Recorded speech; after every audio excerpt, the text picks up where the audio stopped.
resources, facilities, and the opportunities available to them, such as academic support system, scholarships and financial assistance, career guidance and skill development program. mentorship initiatives to ensure personal and professional growth. Before we begin, let me extend a warm welcome to our esteemed faculty members who are here to inspire and guide us today. Honorable Dr. Omvik Sir, Professor of Horticulture and Coordinator SCST Sir. Honorable Dr. Sunil Sir, Professor Electrical Engineering and Coordinator of SCST Sir. Honorable Dr. Avdesh Kumar Sir, Dean of College of Fisheries and Head Aquaculture. And other faculty members. We extend our heartfelt gratitude to each one of you for taking the time to join in today's program. Thank you for being an integral part of the important occasion. To mark the beginning of this auspicious occasion, we will now proceed with the lightning and a floral tribute to our Dr. Bhimrao Ramji Ambedkar, a symbol of knowledge, enlightenment and a new beginning. Now we would like to invite our esteemed faculty to kindly join us on stage to light up the lamp and inaugurate the ceremony.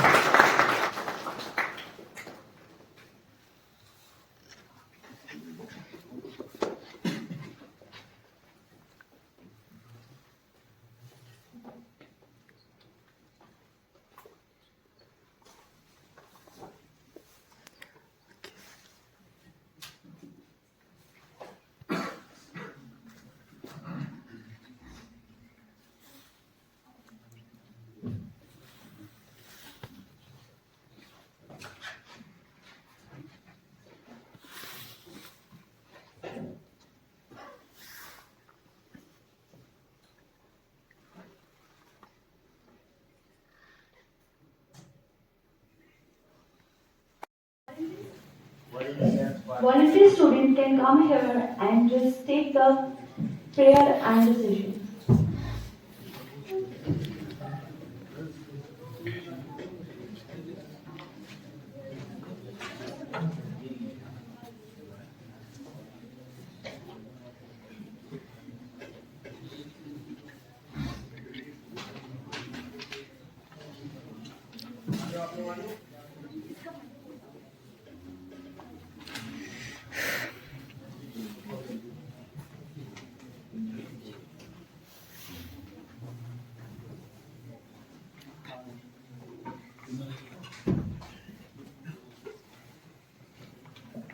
को करना है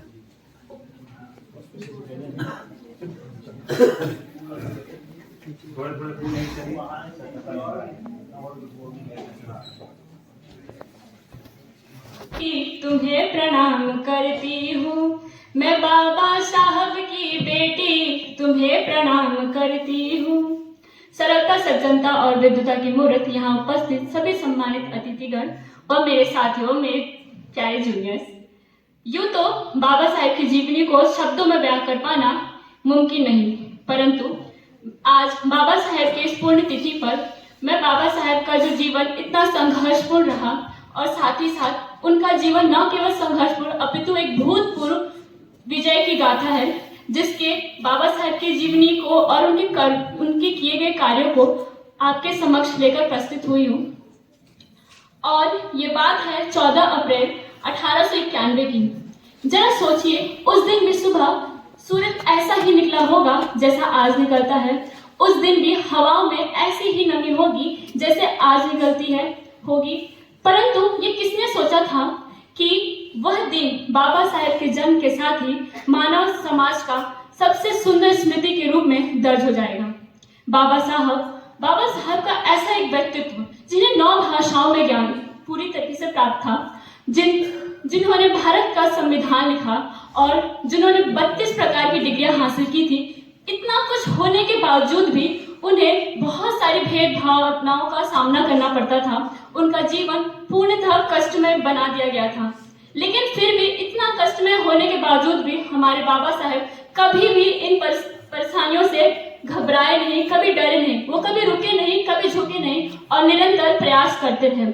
और लेकिन ये सब इतना आसान नहीं था। बाबा साहब हमें बताते हैं कि मैं चला जब सामने दीवार सी दुनिया खड़ी थी, मैं चला जब सामने दीवार सी दुनिया खड़ी थी, और हंसा जबकि बनी आंख सावन की घड़ी थी। फिर भी उस समय भी मुस्कुराकर गीत गाता मैं चला, फिर भी उस समय भी गीत गाता मुस्कुराकर मैं चला, जबकि मेरे सामने ही लाश खुद मेरी पड़ी थी, लाश खुद मेरी पड़ी थी। हम बैठते हैं उनके विचारों पे, उनकी जो विचारधारा है, क्योंकि वो तो चले गए, वो हमारे बीच में नहीं रहे, लेकिन वो एक विचारधारा के रूप में आज भी हमारे बीच में मौजूद हैं।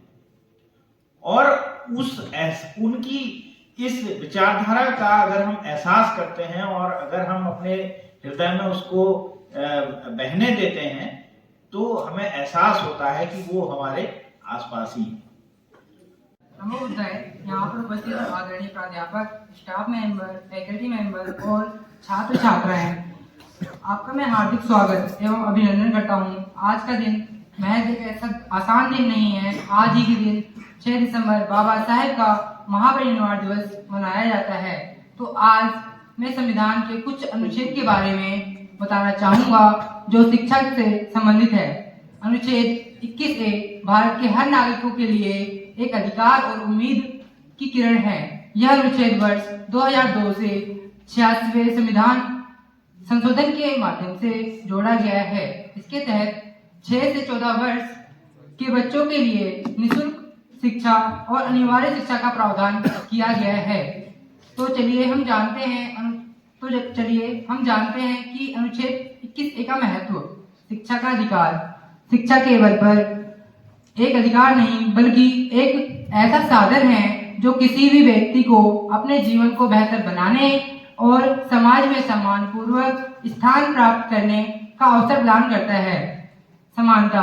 यह अनुच्छेद समाज में आर्थिक, सामाजिक और क्षेत्रीय असमानताओं को कम करने की दिशा में एक बड़ा कदम है।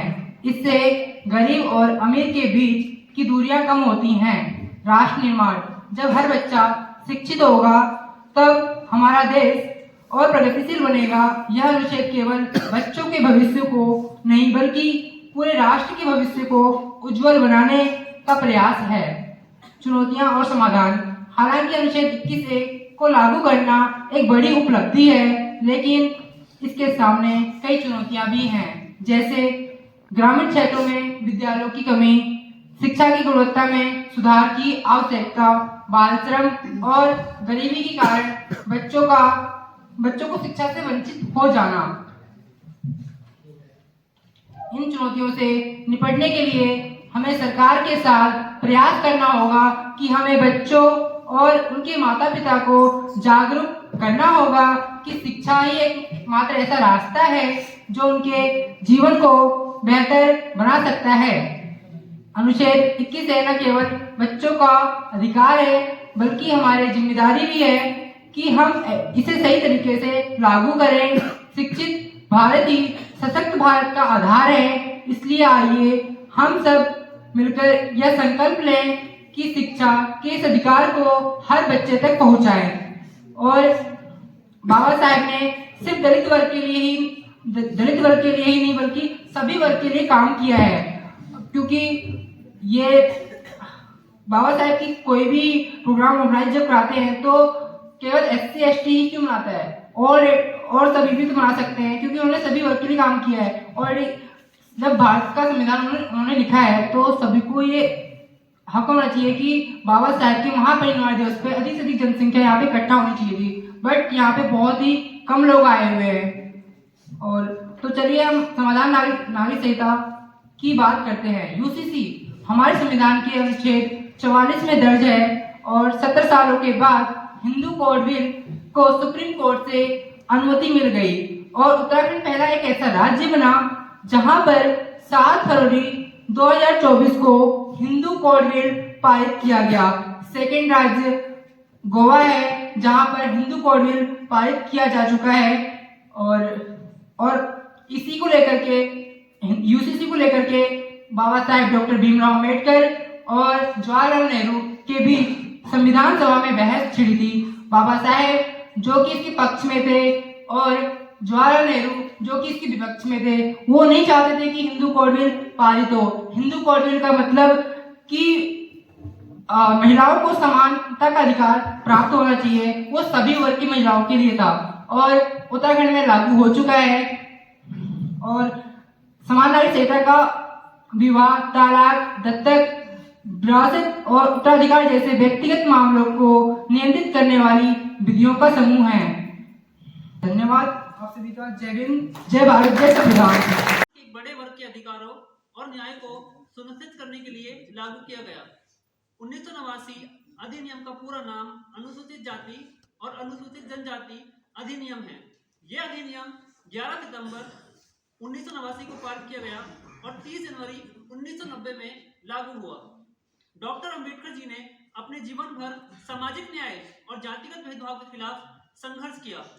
उनके विचार और संविधान के अनुच्छेद 17 छुआछूत का उन्मूलन और अनुच्छेद 46 दलितों और पिछड़े वर्ग की सुरक्षा ने इस अधिनियम की नींव तैयार की। इस अधिनियम के मुख्य प्रावधान हैं अनुसूचित जाति और जनजाति के सदस्यों के खिलाफ भेदभाव, हिंसा या अत्याचार को रोकना, अपराधियों के लिए कड़ी सजा का प्रावधान, पीड़ितों और उनके परिवार को आर्थिक सहायता, विशेष अदालतों का गठन ताकि न्याय प्रक्रिया तेजी से हो सके, झूठे आरोपों पर सजा का प्रावधान। ये कानून डॉक्टर अंबेडकर जी का ही विस्तार है और उनके संघर्ष की भावना को आगे बढ़ाता है।